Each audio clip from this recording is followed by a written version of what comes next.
David had been on the march with the Philistine army, marching as they approached the valley that Saul had been overlooking.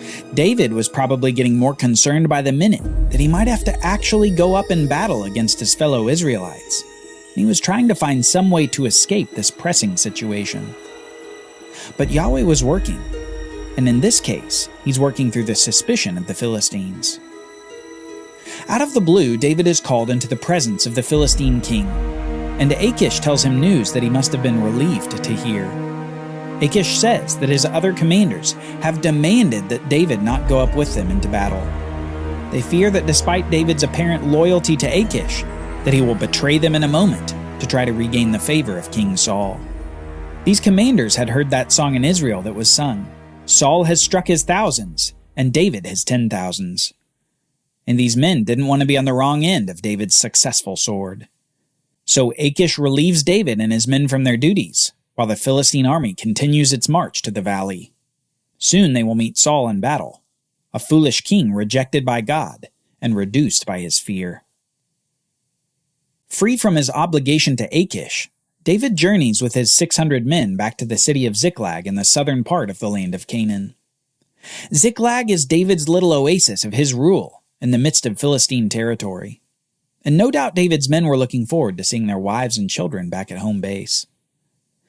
However, as they approach the city, they don't hear the children laughing or the babies crying. No one runs out to embrace them. As they come closer, they see that the city has been burned to a crisp. We read this in 1 Samuel chapter 30. Now when David and his men came to Ziklag on the third day, the Amalekites had made a raid against the Negeb and against Ziklag. They had overcome Ziklag and burned it with fire and taken captive the women and all who were in it, both small and great. They killed no one, but carried them off and went their way. And when David and his men came to the city, they found it burned with fire, and their wives and sons and daughters taken captive. Then David and the people who were with him raised their voices and wept until they had no more strength to weep. David's 2 wives had also been taken. And David was greatly distressed, for the people spoke of stoning him, because all the people were bitter in soul, each for his sons and daughters. But David strengthened himself in Yahweh his God. David goes from confident leader of his band of 600 men to distressed that they might stone him. The men are so distraught at the loss of their families that they look for someone to blame. And David, the man who brought them to this Philistine land and who had taken the men up to battle with him, well, he was the easy target of their ire. Yet we read that David strengthened himself in Yahweh his God. Despite the threat of death by stoning, David turned to God. Perhaps he thought of Moses also being threatened by the Israelites in the wilderness. He perhaps understood that men of God are often put under such pressure that only God can bring them through. So through the priest Abiathar, David asks God if he should pursue the Amalekites who had done this raid against the city. And God says this to David, "Pursue, for you shall surely overtake and shall surely rescue." So David set out, and the 600 men who were with him, and they came to the brook Bezor, where those who were left behind stayed. But David pursued, he and 400 men. 200 stayed behind, who were too exhausted to cross the brook Bezor. Exhausted from the journey to Ziklag and from the anguish of their discovery, David's band of soldiers shrinks by a third, and he takes the rest in continued pursuit of the Amalekite enemy. Soon, they meet a parched and starving Egyptian who had been a servant of an Amalekite. He'd been left for dead because he'd become sick during the raids that the Amalekites had done in Canaan. So David and his men feed the man and give him water to drink so that he recovers, and then they get down to business. You can imagine, they want to know where the Amalekites had taken their wives and sons and daughters, and they cut a deal with this Egyptian man. They won't harm him, and in return, he'll show them the way. Now, they're hot on the heels of the Amalekites, and when David and his men finally catch up, they see that the Amalekites were spread all over the land, eating and drinking and dancing, because of all the great spoil that they had taken from the land of the Philistines and from the land of the tribe of Judah. And David struck them down from twilight until the evening of the next day, and not a man of them escaped, except 400 young men who mounted camels and fled. David recovered all that the Amalekites had taken, and David rescued his 2 wives. Nothing was missing, whether small or great, sons or daughters, spoil or anything that had been taken. David brought back all. The endurance of David's men is rewarded as they finally catch up to the Amalekites who are reveling in the spoils of victory. They appear drunk and disorganized, and David's men quickly strike down their Amalekite enemies. Miraculously, David and his men recover every single good and every single person who had been removed from the city of Ziklag, along with spoil from their enemies' other aggressions. After this battle with the Amalekites, the men must have felt an incredible joy, mixed with a measure of whiplash. They had begun their journey thinking that they would all be going against their fellow Israelites in battle. Then upon the Philistine release, they came to Ziklag to discover the city destroyed with all their families taken captive. Joy at leaving the battle with the Philistines was replaced with anger at David and weeping for their families. Yet now, after pursuing the kidnappers, their joy returned as they embraced their wives and children, whom they thought they may have lost forever. This wild few days ends in Ziklag, as David and his men begin picking up the pieces of their burned city.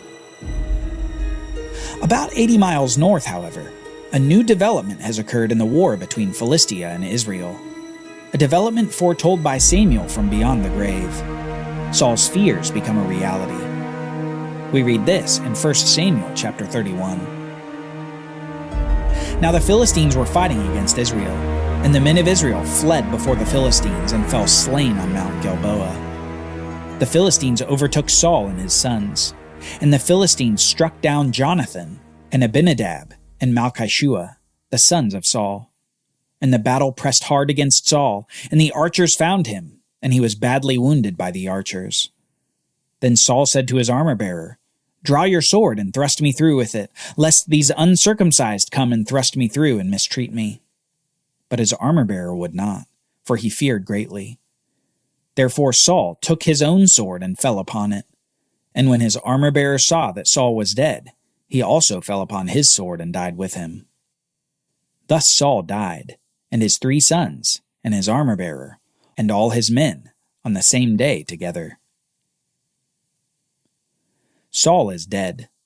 3 of Saul's sons are dead, and Israel has been defeated by the Philistines. Just as Samuel had said, so it came to pass. God had rejected Saul for disobeying his command to destroy the Amalekites, and for his disobedience and continued rebellion against God, Saul finally met his end. What could have been a family dynasty was destroyed by the disobedience of the ruler of Israel. Saul's life ends in suicide. But 80 miles south in Ziklag, David doesn't hear about this development until 3 days later, and he finds out from perhaps the most unlikely person. We read this in 2 Samuel chapter 1. On the 3rd day, behold, a man came from Saul's camp, and with his clothes torn and dirt on his head. And when he came to David, he fell to the ground and paid homage. David said to him, "Where do you come from?" And he said to him, "I have escaped from the camp of Israel." And David said to him, "How did the battle go? Tell me." And he answered, "The people fled from the battle, and also many of the people have fallen and are dead. And Saul and his son Jonathan are also dead." Then David said to the young man, "How do you know that Saul and his son Jonathan are dead?" This news from the apparent battle escapee surely hit David like a train. But before he lets himself believe it, he wants to make sure that this man isn't ill-informed himself. He asks a question to the man, and what comes from the man is a rather dubious story with rather convincing evidence. The young man said, "By chance I happened to be on Mount Gilboa, and there was Saul leaning upon his spear. And behold, the chariots and the horsemen were close upon him. And when he looked behind him, he saw me and called to me. And I answered, 'Here I am.' And he said to me, 'Who are you?' And I answered him, 'I am an Amalekite.' And he said to me, 'Stand beside me and kill me, for anguish has seized me, yet my life still lingers.' So I stood beside him and killed him, because I was sure that he could not live after he had fallen. And I took the crown that was on his head, and the armlet that was on his arm, and I have brought them here to my lord."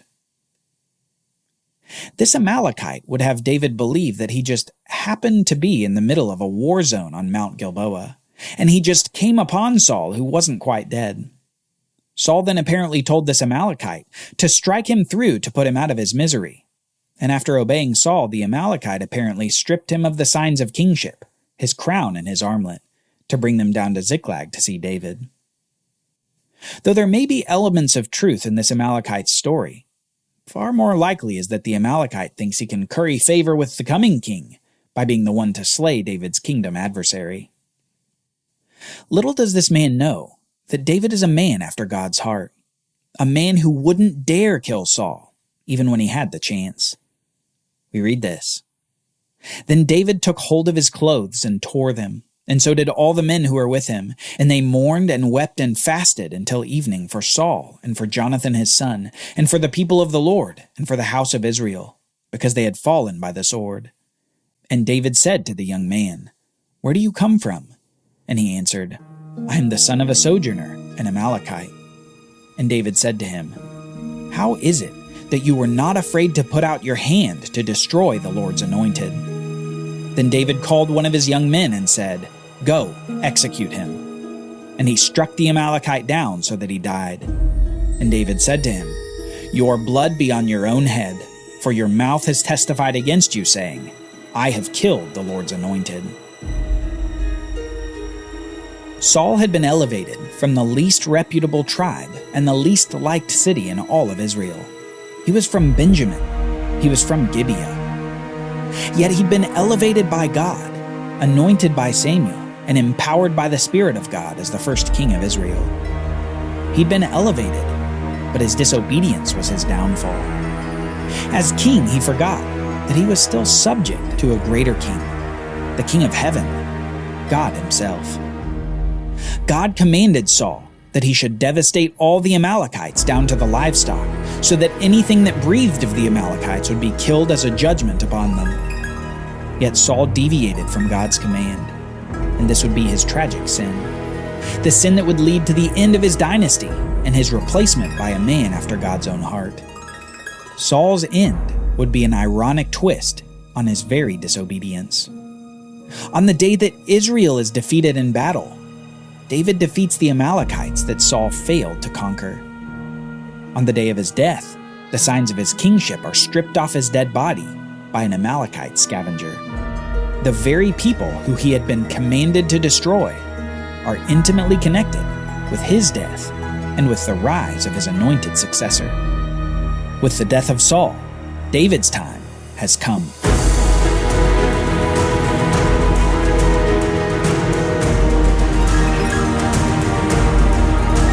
Join us next time as war breaks out in Israel. David's dynasty rises, but Saul's dynasty won't end without a fight.